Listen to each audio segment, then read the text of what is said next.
Whew. There you go, there's that.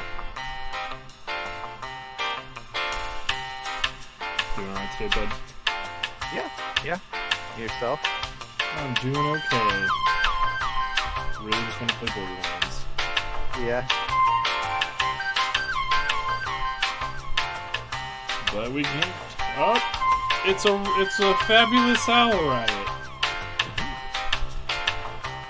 So you decided for sure you're gonna play it then, or? Well, we bought it and downloaded it. Oh, so okay. yes. There you go.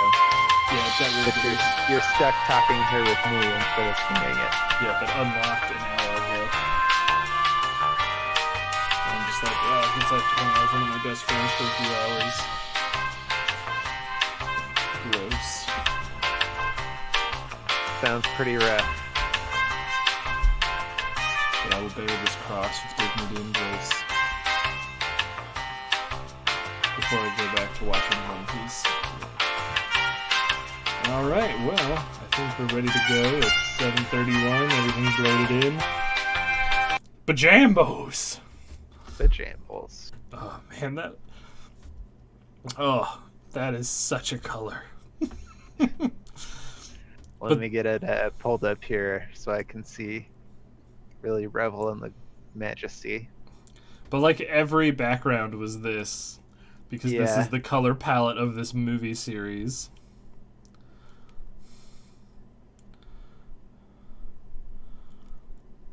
Can load up any day, Twitch app.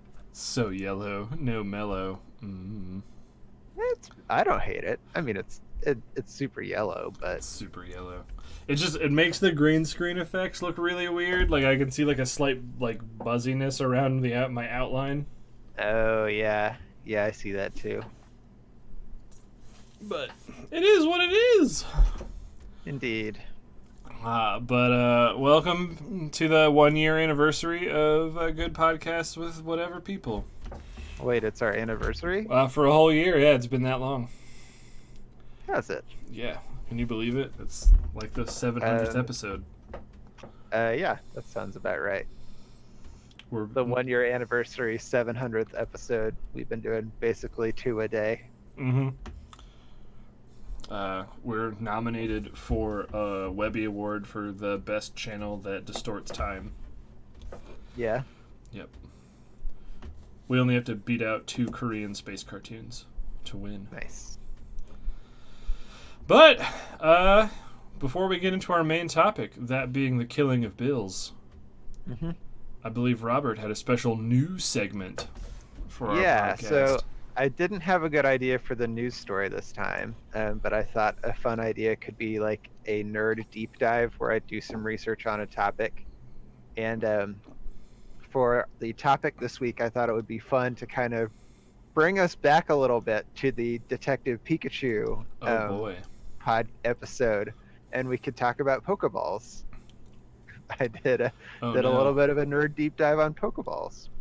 I'm excited. So I learned, Pokeballs were invented in the Johto region, which is the region from Gold/Silver, and were made by placing a special device into hollowed-out acorns.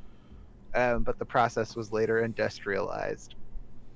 Something that was like really interesting to me is that apparently before the invention of the modern Pokeball, Pokemon were referred to as Maju, which just means magical creatures.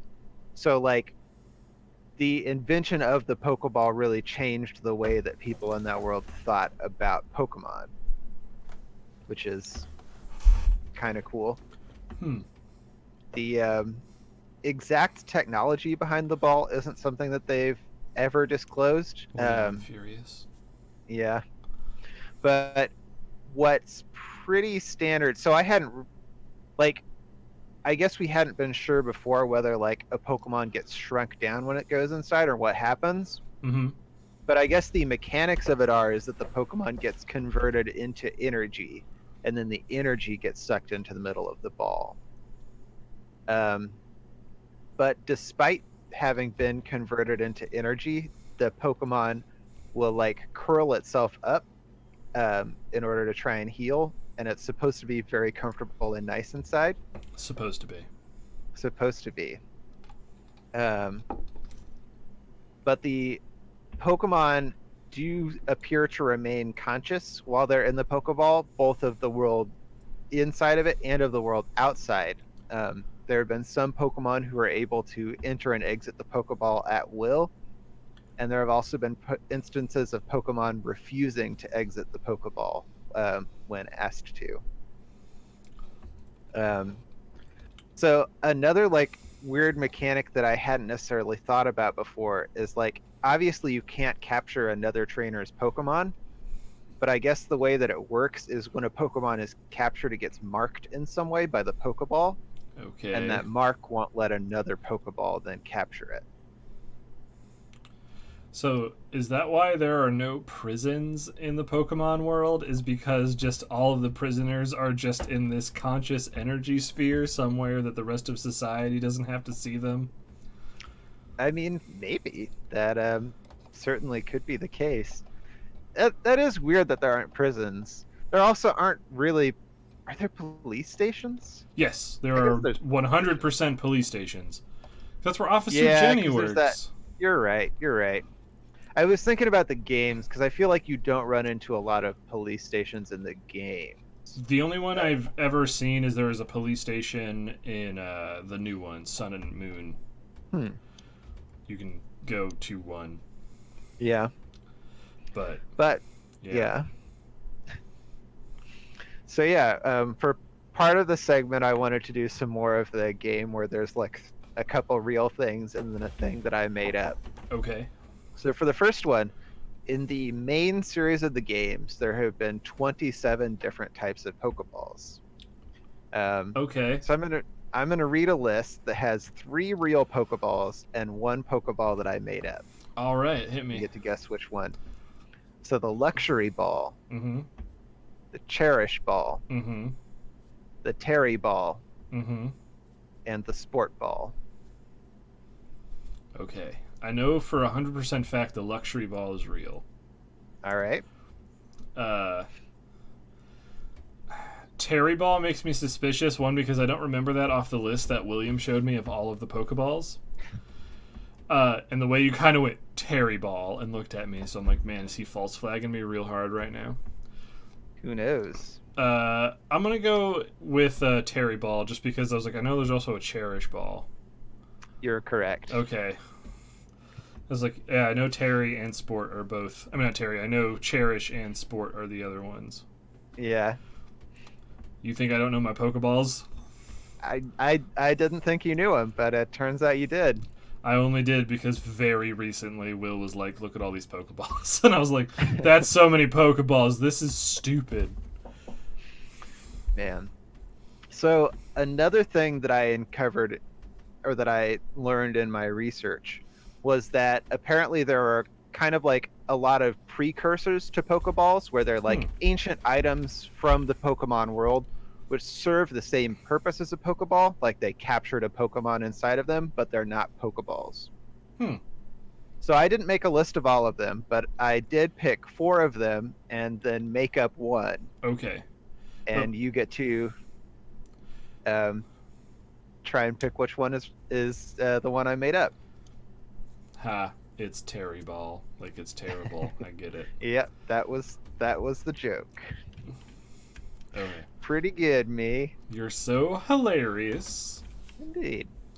All right. This one I will probably get wrong. From the ruins of Pokemopolis was discovered a magic urn and spoon which contained an Alakazam. There is a mountain somewhere in the Pokemon universe that contains a gigantic stone Pokeball created by the White Sage that contains a rampaging Claydol. I don't even know if that's a real Pokemon. It is a real Pokemon. Okay. There is a giant paintbrush that holds a Jigglypuff and which is unlocked by the singing of another Jigglypuff. There is a magic painting discovered in Lavender Town which holds an evil Gengar. And there was a Pokeball-like artifact discovered in the ruins of Pokelantis, which holds the spirit of the king. Okay, so All right, that last one feels really suspicious. Oh man, resubscribe. Thanks, Fabulous. All right. Oh, We just need. I think that brings us back up to 13. We just need 2 more. nice. Dropped. Oh shit. Oh fuck! You just kicked that one thing right out of the bowl. Get fucked, other thing.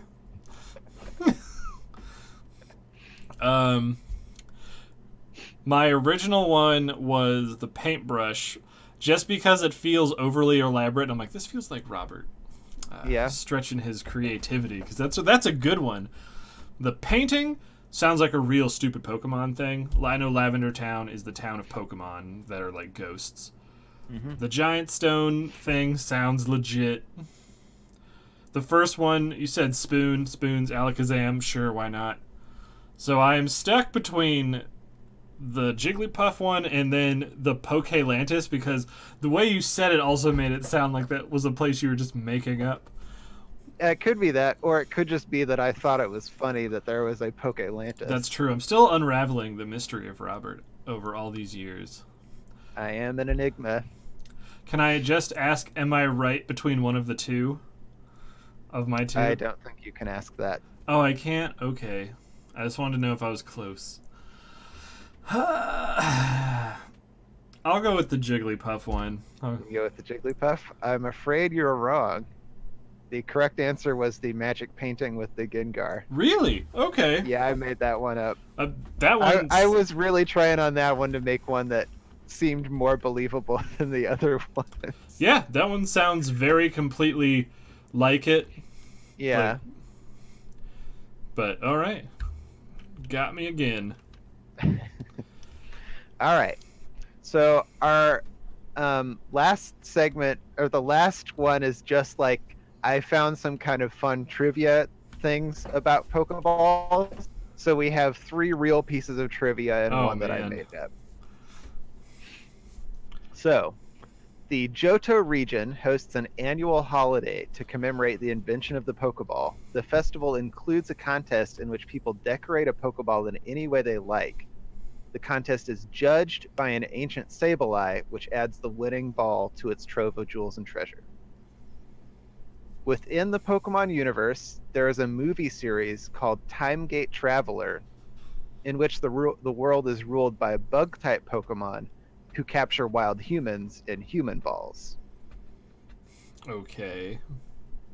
That was trivia number 2. I gotcha. Number 3, Professor Oak has written 2 known Sinryu, which are a short poem style, kind of similar to haiku, about Pokeballs. Yeah. Okay. Thanks to Sinryu Girl. Good anime. Oh, I had never even heard of it before. And trivia number 4, one ball which doesn't appear in the main games is the typing ball from Learn with Pokemon Typing Adventure.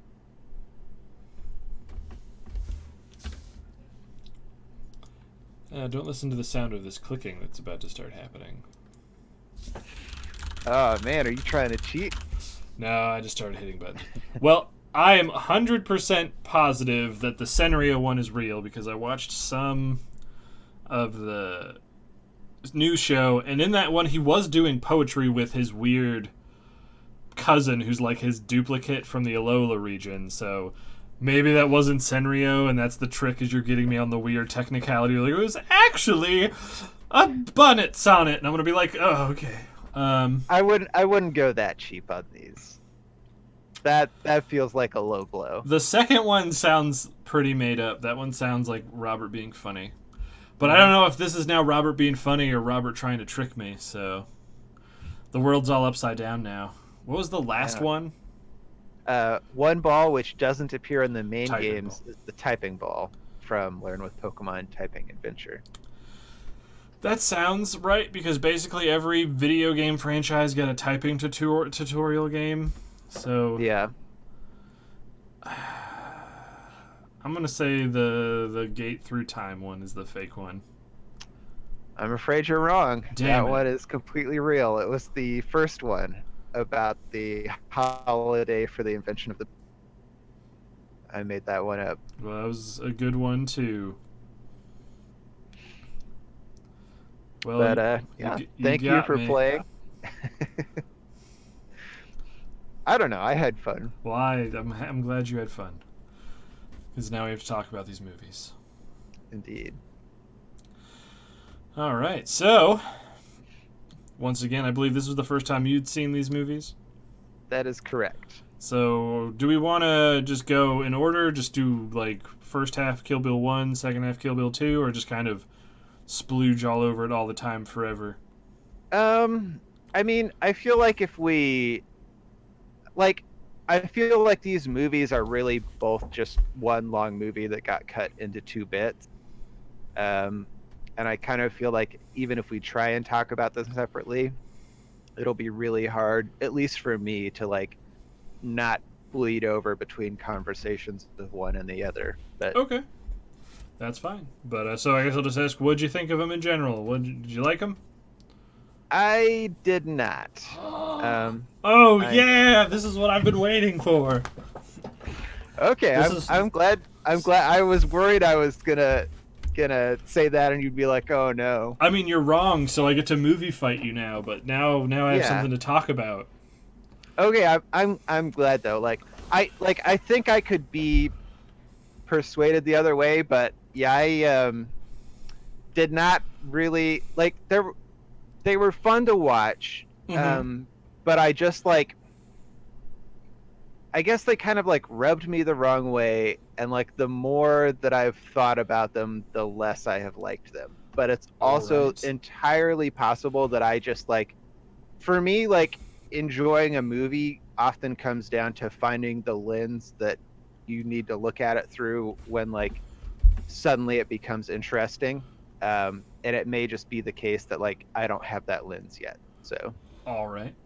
Well, let's start with. I guess you just need to tell me what did you not like? so the big thing that like really like I have lots of little complaints, but the like big thing for me was that a lot of the time when I was watching this movie, what was happening both in terms of like um, things happening in the world and also decisions that the characters were making, just like didn't feel really organic to me. Like I'm not asked like this is a movie that I'm not asking to be realistic, but I just didn't feel like the characters were making decisions necessarily because it was what the decision that they would make. Sometimes it felt like characters were making decisions or things were happening just because it would be cool for a shot or for the movie. Well, I think you're actually very much on to the point of what this movie is. So, do you have an example of one? Well, so one that was like not a character one that but that I have a character one that we can talk about too because I have a lot that I like wrote down about this, but one that just like really stands out as a simple but obvious example Mm-hmm. is in the scene where she goes into the Japanese rockabilly club and like Yes. chops the arm off of that one lady, and the whole crowd is like panicking. They all run towards her to go out the door, which like makes for a really cool shot because then she's like walking through that sea of people, but it makes no sense whatsoever for those people to run towards the sword lady. There are other doors in that room. Why why do they run towards her other than to make a cool shot? Okay, that's Um, a weird. That's almost like a weird nitpicky one, almost like. I mean, like, I agree that it's nitpicky, but I feel like it also really clearly illustrates the idea of like the way that the characters are acting in that world not being organic to how characters would actually act. Um, but so if you want to go to like a more substantial one that is like much more rooted in the characters, we could try and like talk about that one instead. We So could. like, Oh, sorry. okay, no, I mean if you have some things you want to say on the other, I don't want to cut you off. It's just that the thing that specifically, yes, it's to make a good scene, and Yeah. it's but that's not a thing unique to that movie at all. That's I've seen lots of movies, like especially like bank heist movies, where like the dude will come in and just fire his gun into the air and go, everyone, whatever the fuck, and people will just run past them because you want to keep your shot busy, so there's a lot to look at. It's a lot more interesting than seeing people kind of slowly creep around the outside of the shot and then flood out the back. But I don't. Yeah, I don't know. I mean, I think that's a little bit different in like a movie where the guy has a gun and like range doesn't come into play. I just feel, I don't know. Like, Well, and are you really I would- thinking, oh, range doesn't come into play in this instance if you're in a bank situation and someone's just firing a gun? You're just going, I gotta get the fuck out of here. I mean, I am just, yeah, you're right, but But I don't know. I agree that is silly, but I guess to me the first time I watched that I wasn't like, what are all these weird idiots doing running at her? But that's just also different scopes for different folks. I mean, it just seemed like they really get pretty close to her in that shot. But like again, that one is super nitpicky. I'll totally cop to that. But I'm very interested to hear your other one, the one about the character one. Okay, so one that just seemed like really kind of intentionally manipulative almost in terms of like trying to create emotions in the audience Mm-hmm. is in the scene where she gets buried in the coffin. Like that was a scene that I mean it was like really effective when she's getting buried and panicking. Like that's something I also find deeply terrifying, Mm-hmm. and like it's really effective, and like the screen's going dark and you're hearing her like really panic and feel terrified. And then the story cuts to the flashback of her learning from The Something Kung Fu high. Master. from the Kung Fu Master and learning the 3-inch punch. And then like when we cut back from the flashback, she's like pretty calm now and is just like getting geared up to do the 3-inch punch. And so I feel like in the scene before the flashback, I don't understand why she's panicking, because she knows that she knows how to do the 3-inch punch. And you could make the case that like, well, maybe she was panicking because she's waking up from the drugs, but then she like has the flashback and comes back from that and is like calm now. But I guess I just like have a hard time gelling that idea with the way that she's supposed to be like arguably the most badass assassin who's ever lived. So like it doesn't make sense to me that she temporarily forgot that she knows the 3-inch punch. Well, I'll try to do my best to devil's advocate that one. Okay. Is one, I guess, there are a lot of moments throughout all the films where you do get to see that. I'd say the biggest idea of this film is that all of its major characters, like the ones in the background, is these aren't normal people. They're set up as like almost superheroes. They're these larger than life characters that can do these almost impossible things. Mm-hmm. But it does take the time with almost all of them, I would say all of them, to humanize them and show that they are still people. The big one being, I forget her name, Vivica A. Fox's character, that she is a kid, she's a mom. The girl with one eye, when she gets her other eye ripped out of her head, she just turns into this helpless, flapping around person. Yeah. Is we don't know, maybe she doesn't. Well, I mean, I would be scared if I was getting buried. Is she doesn't know what's happening when she's getting buried. She doesn't know if she's just going to pile dirt on her or if something else even worse is going to happen, because she has no control in that situation. So maybe it's when she comes to realize, oh, I'm just buried, I need to calm down and think about this. But yeah, there's plenty of times of where you forget you're able to do something because in that moment something scary is happening to you. Yeah, I mean, I do. I guess I still am saying, though, I feel like if you're the world's most badass assassin, you've probably been in some tight spots before. Like, But she also makes foolish mistakes, like the thing that gets her in trouble in the first place. I remember her doing, it was like, why is she being this dumb? She like very clumsily sneaks up on Yeah. Bill's brother's cabin and then gets a fistful, like a chest full of rock salt to her, is that we know she's not perfect. She's not Gogol 13 or whatever his name is, where she just has increased capabilities, but she's still very like capable of fucking up. Yeah. Same way, like the very beginning is her getting fucked up. That she gets at her wedding. I mean, like the beginning one feels very, because the thing you were talking about where she like goes into Bud's trailer and gets hit with the rock Bud, salt. that's what it is. Yeah, Bud was the one character I kind of liked in these movies. I did also like Bud. Yeah, but like I agree that that is a stupid tactical decision. But for me, I guess that just that was a thing that bugged me, was that it felt like a stupid tactical decision. Because like we see her making kind of smart tactical decisions in volume 1, Mhm. you know, where she's like tracking down these people and making some pretty clever moves to make things unfold in the way that she wants them to. So like why in volume 2 is her plan just like, I'm gonna hide under this trailer and then stupidly rush in through the door? And like I would differentiate that from the inciting fuck up of the wedding, because like her mistake there isn't a tactical one, it's a mistake of trusting Bill. Um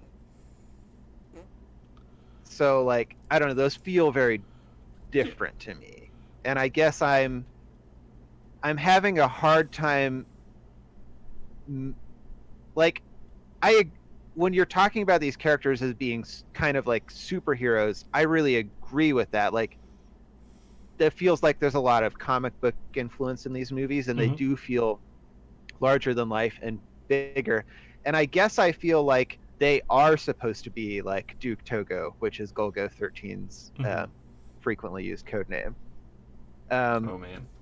And so for me, it just like, it feels like I have a hard time gelling those two things, I guess. The idea that she's making mistakes feels disconnected from the idea that she's this really brilliant assassin. Well, I guess here's my second attempt then, which I think thematically would work better, is she has her revenge of she's going to kill everyone and then Bill. Yeah. Is the first movie is her kicking the shit out of everyone.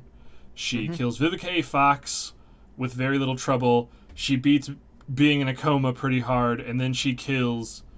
I want to call her Yoko Ono, but I'm wrong. Whatever. Orin. Orin, yeah, Orin Ishii, yeah, kills her. So she is flying. She has a 3-kill streak going.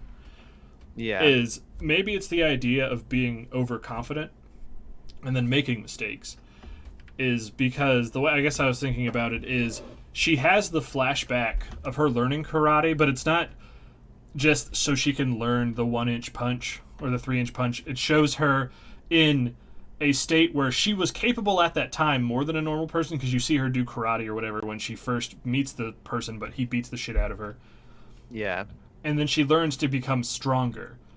Is maybe in that moment she has become overconfident in her abilities to the point that she's making these careless mistakes, so she's having to learn again and become strong again. Yeah, I like that's an explanation you can put there, but I guess I feel like if that's the intention of the movie, then I want them to be at least a little bit more clear with me about like she is being overconfident here, and that's why she gets fucked up. It's the Bud sequence is definitely like, when you think about it, it's like, oh, that's kind of weird that all happened. I can't fully excuse it, but I think it was more if I had to think about it, it was probably to give Bud's actor more of a logical way where he would win. Yeah. Because especially in that movie, he did not look very fit. So it would not be appropriate for him to like pull out a sword and have a kung fu sword fight with Beatrix Kiddo. Yeah. but then like that kind of goes to my point where that's a decision that's made in the movie kind of inorganically because it's not a thing that's happening because of the characters. It's a thing that's happening because the mechanics of the movie need it to happen. Mm-hmm. But this one thing made you dislike the whole movie, so. I mean, it wasn't that one thing. It's just like I felt like that was happening a lot to me, or at least like there were moments that like it doesn't feel that big, but even things like a lot of the one-liners just felt like I don't know if I believe that this makes sense for her to be like it's cool when she's in the club and she's like you guys can leave alive but you have to leave your arms because those are mine now, but like why as a character is that a thing that she's choosing to say? Because she says, because that's a direct quote from the Kung Fu Master in the flashback when he breaks her arm. Okay, And he I goes, guess I missed that. He goes, "You can train your body, but this arm is mine." And then he leads up with, "I'm going to make it stronger." Is she saying, "You've misused your limbs, now they're mine"? Okay, that happens in part 2 though, right? Yes. So it's Yeah, a okay. call ahead. So I wouldn't have no. Okay. Yes, that's what it is. All right. Because I will fully admit this is not a hyper substantial movie. It's very much a style over substance. But I think like the dialogue and stuff, that's one of the things that Quentin Tarantino does very well. Is I can't really think of any of the lines in that movie that stuck out whenever you're watching them. They're like, that was stupid. Yeah. But Yeah, like I agree. Like the dialogue is all super fun, but I guess for me, like I just wasn't really feeling like empathy for any of the characters, really. that's very fair. Yeah, like because it's And kind of that's like the thing. Is just like I guess for me in a piece of media, I want to feel attached to at least one of the characters, or at least like kind of understand. Like I don't need to feel attached to them even or feel empathy for them, but I want there to be a character who like makes sense as a human to me, or who I can like try and understand something human from. I do think that if that's what you're looking for, I do find it a little weird you couldn't see that in Beatrix Kiddo. But it goes back to what Bud said, and he says it multiple times, is we're all bad people and we all deserve to die. This is a movie where almost everyone, including Beatrix, is a villain. Yeah. It's a movie of villains fighting villains. But at the same time, she has the motivation of having someone she has loved be killed. She's had her daughter, her knowledge killed. It's a very pure vengeance story, which, I mean, that makes sense to me. Like, I could see why that person would want to. What she does. She's a killer who got super fucked, so now she's going to go kill everyone else.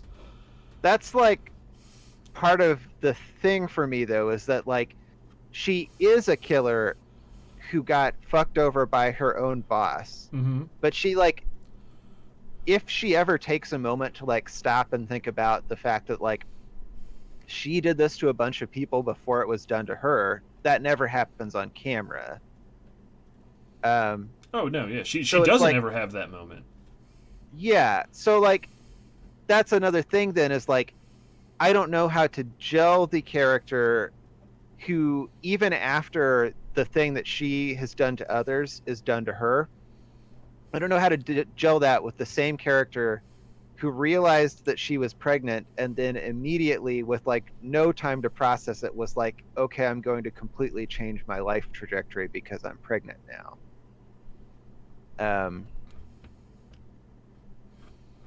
What? So like in the scene where she finds out that she's pregnant, mm-hmm. and then the assassin shows up like almost immediately, right? Like as she's holding the pregnancy test.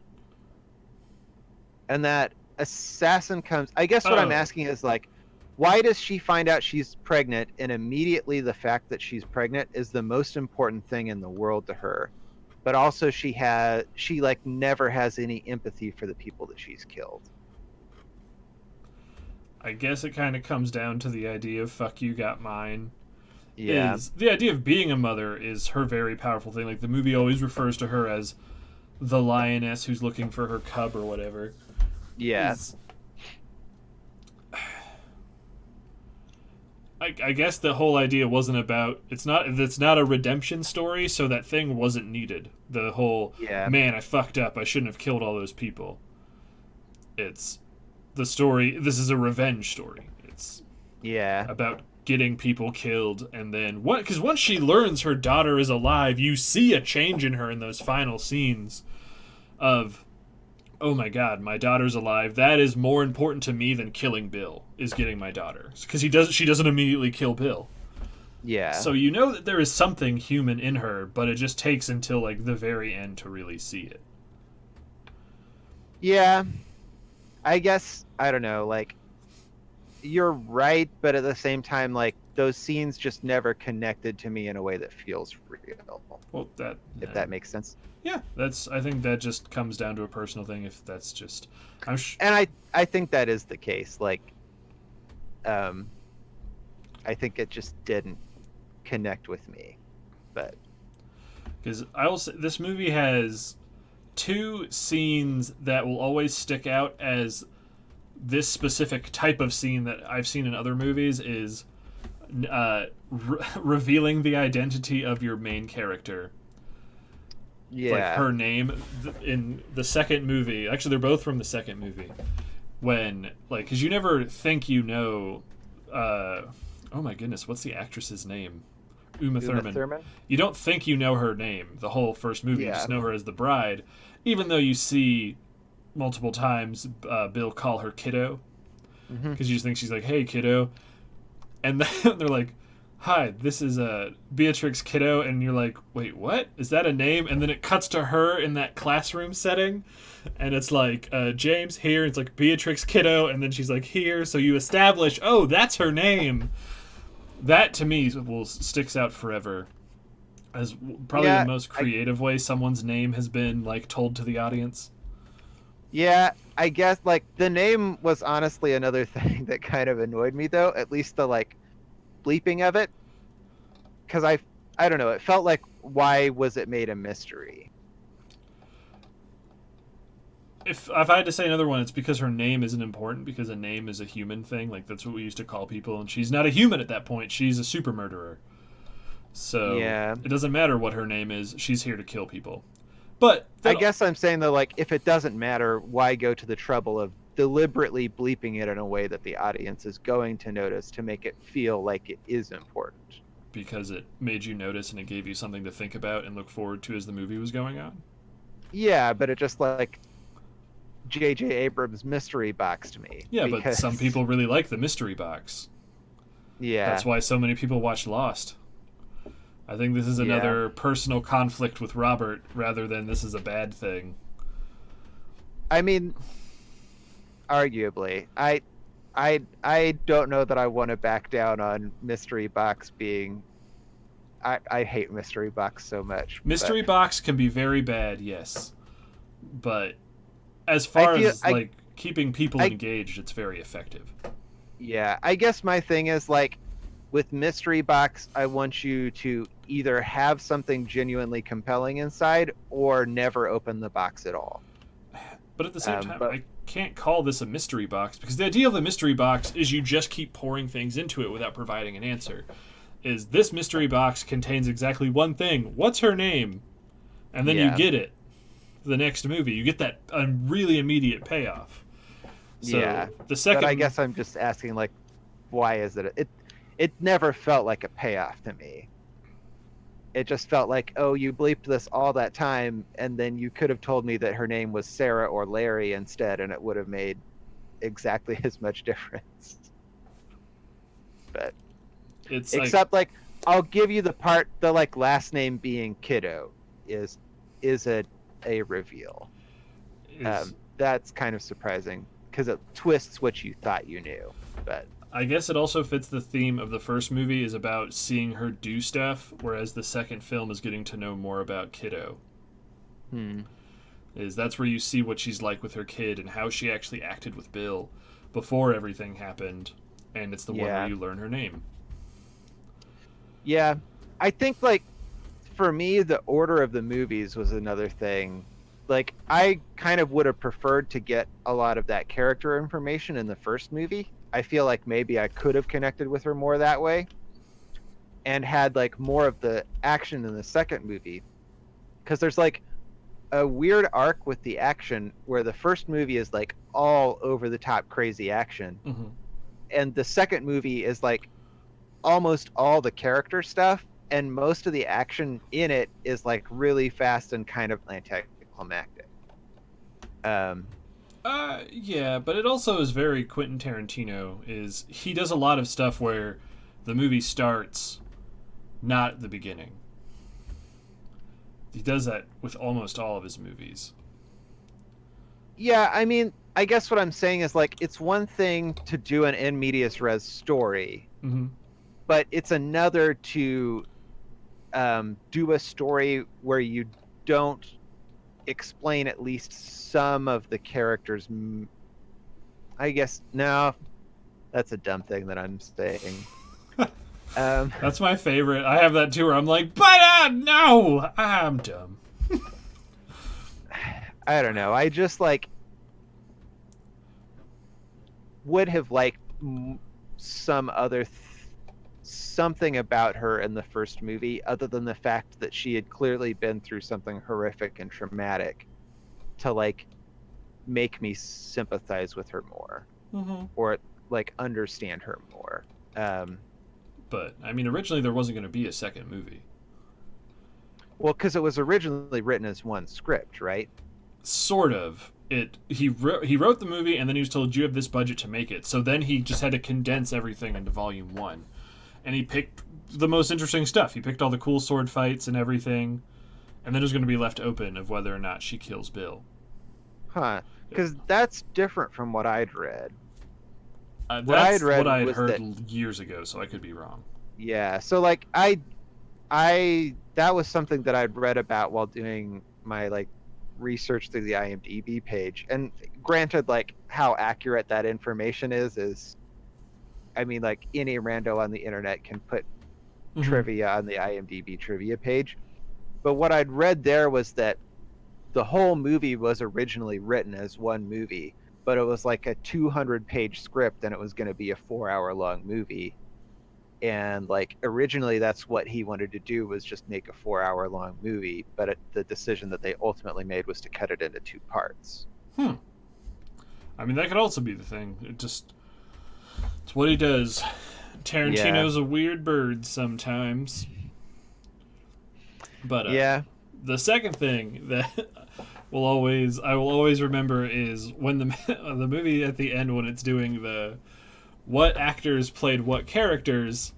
It normally, when it does that, it'll pick like a key moment in that film to be like Arnold Schwarzenegger, and there'll be like explosions or whatever. It'll show the scene where he's blowing everyone up. But I loved when they were like, and David Carradine, and it's for his character thing. It's where Bill is just dead, laying in the backyard, like not even the main thing in that shot.